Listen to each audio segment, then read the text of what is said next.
guys, welcome back to my channel. My name is Erica. We are on week 2 of our Sew Quilty, Sew and Stitch Along.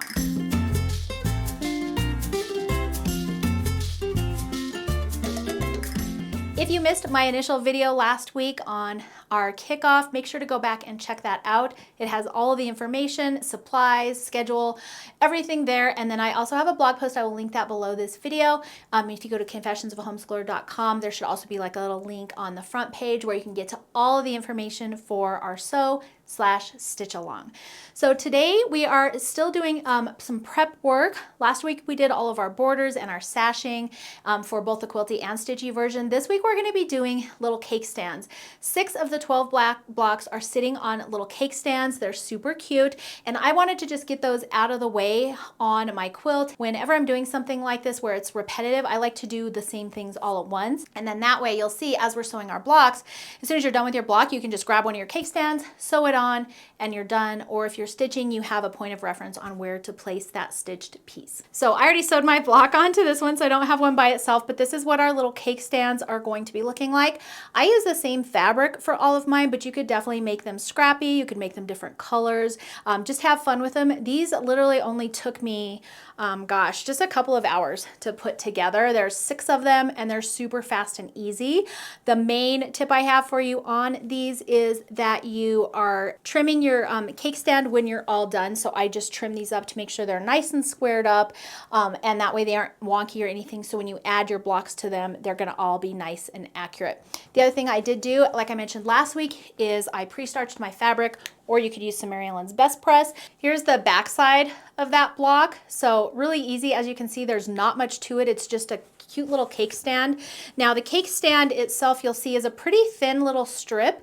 And so again, as long as you're trimming each of these cake stands down once you're done with them, you'll keep that strip looking nice and straight. And then when you're sewing it to your finished block, you're just gonna wanna just make sure that you're doing a nice straight 1/4 of an inch seam that way. If this gets wonky, I think it will be sort of noticeable. It's not the end of the world, so don't stress out over it, but you do wanna just make sure that you have nice straight seams for these little cake stand blocks. So for this one, you're just gonna need 2 colors, your background, and I'm using red for all of my cake stands. And so you're gonna finish 6 cake stands this week. That is it for the Quilty version. Same thing for the Stitchy version. If you don't want to do the cake stands, you can go ahead and get started with block number 1 this week on your Stitchy and go ahead and just do the block, and then you do your cake stand with each block that has a cake stand. So this week is super short and easy. Get all of your Quilty cake stands or your Stitchy cake stands done. And then one little tip I have for you as we're moving along with the blocks is I have my little, this is a 12.5 inch acrylic ruler, and I am leaving my finished blocks and pieces back here on my ironing board. Once they're done, I press them. They cool over there, and then I actually lay my ruler on top of them with some of these are tailor's clappers, but you could use books or wood chunks or anything that's gonna put some pressure on that block, and I let it just sit there. And so as I'm adding blocks to my stack, I just put this back on top of the stack. I'll take it off, put my next block, add this back on, and it just keeps your blocks really nice and flat. And I love that when I go to grab my blocks, they're just like still perfectly laid out. If I have them on my table, sometimes they get folded or shoved in with some other stuff, and they just can get crinkly. And this way they just stay nice and pressed and ready to go for when we're all done and you're going to be putting all of your blocks together.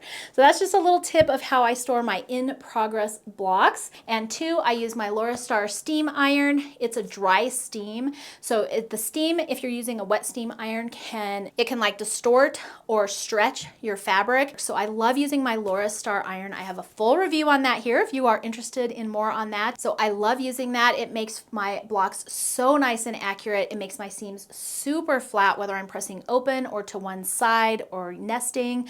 So that has really been my favorite iron as of late. And then also if you store them with a little bit of weight on top of them, then that can really help out as well. Now, one tip, you don't want to put this acrylic on it while it's like if you use a hot steam iron, because it can warp your ruler. Your ruler is acrylic, and if you put really hot on there, it's not always so good. So I do wait till the block is nice and cool. Sometimes I will use these on my block if I have a particular block with lots of seams, but I found with my Laura Star, I don't even really have to use these as much. But once they're cool, I just set this on top of it and let it stay there, and that's my storage method while I'm working on other things. And then my blocks just stay nice and flat. So those are my couple of tips for today. Go ahead and spend some time this week having fun making your little cake stands, whether quilty, sewy, stitchy, or both. And I will see you back here next week, and we will get started on block number 1. Thanks for joining me for today's video. I hope you enjoyed it, and I will see you in the next one.